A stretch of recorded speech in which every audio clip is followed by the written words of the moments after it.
que diz o seguinte: empurra, cancela Zé, abre o curral da verdade, vem mostrar a mocidade como é que vive um Zé.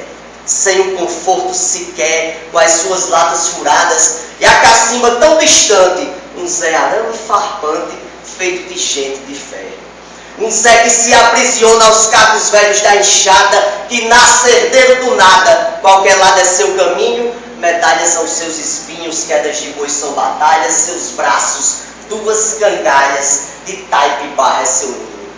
Um Zé metido em gibão, numa besta atrás de um boi, por entre as juremas pretas, para onde o bicho se foi, a poder de grito e oi, peitando graveto torto, um dos três vai sair morto, ou ele, a besta ou o boi.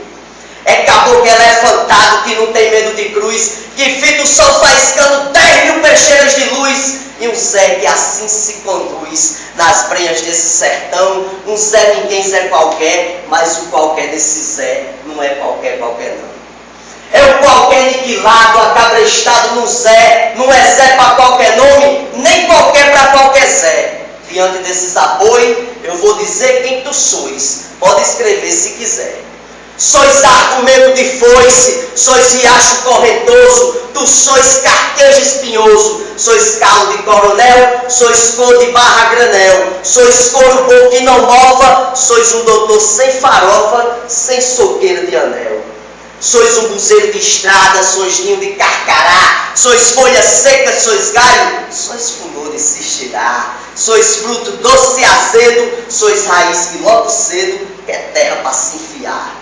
No inverno sois caçote, espelho de céu no chão, xorró, xoxó de biqueira, espuma de cachoeira, sois lobo, sois tibungão, sois nuvem quebrando a barra, um violino de cigarra, afinando a chiação.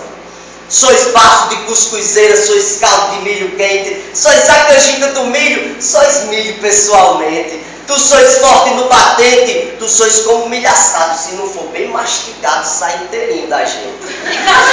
Tu desarruma as tristezas, casando uma risadinha, sois doido tu sois um baião de dois, tu sois pirão de farinha, sois bruto que se ameiga no amor, tu sois manteiga numa creme craquezinha. Sois um Zé qualquer do mato, provador de amargor, tu sois urro, sois maciço, devoto de Padre Cício, sois matuto rezador, um Zé qualquer em pessoa, marido de Chica Boa, o seu verdadeiro amor. É Francisca Caliméria, Feliciana qualquer. Chica Boa é um apelido, pode chamar quem quiser, mas diga às outras pessoas, não digam que Chica é boa. O cabra que assim caçoa, vê direitinho quem é Zé.